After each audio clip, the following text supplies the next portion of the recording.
Mga guys, update ko kayo sa aking inahin nga kakapanganak lang kagabi. Dito pa kami hanggang ngayon, hindi pa kami nakauwi. Ayan o sila o.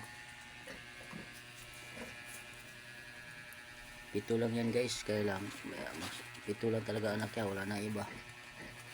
Umpisa yan ng nanganak after 12 tapos natapos mag alas 12 na, mali ilang oras nung habang hinantay namin kung meron pang kasunod. Wala talaga, dinukot ko pa yan, wala talaga, lumabas na yung inunan niya. Kaya thank you God, mabuti ang Diyos, kaya kung wala talaga siya, wala akong magawa. Salamat sa grasya nga pinagkaloob mo sa amin. Sana ito ay malaking tulong para sa aking pamilya.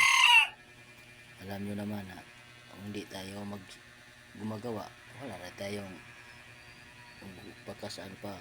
Kung walang tanim, walang anin. Kaya tiyaga lang, kahit pagod, kahit puyat, kahit ito lang yung binibigay sa kanya, thankful pa rin tayo sa kanya. Kasi maliit man ang malaki, malaking bagay na yun, malaking biyaya nun na binigay niya sa atin. Kaya tayong mga kapwa ko nagbablog dyan, huwag tayong mawala ng pag-asa. Tuloy-tuloy lang natin ating mga minimiti para sa ating buhay o para sa ating pamilya. Ako nga, tanda na ako eh, nangarap pa rin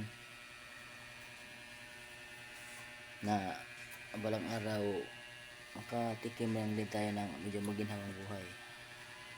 Ayan na guys, sila natutulog na guys. Yung nanay naman sobrang pagod. Kaya inject ko lang yung kanina yung guys ng antibiotic. Ini-injectionan ko talaga yan sila. Tapos bukas mag-inject na naman kami ng iron dyan sa mga bit na yan.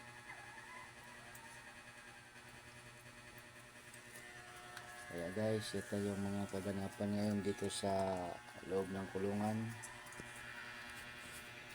Salamat sa mga taong sumusubaybay, sumusuporta, nag-subscribe sa akin. Wala na akong ibang ano sa inyo, kundi maraming salamat sa lahat na sumusuporta sa aking channel.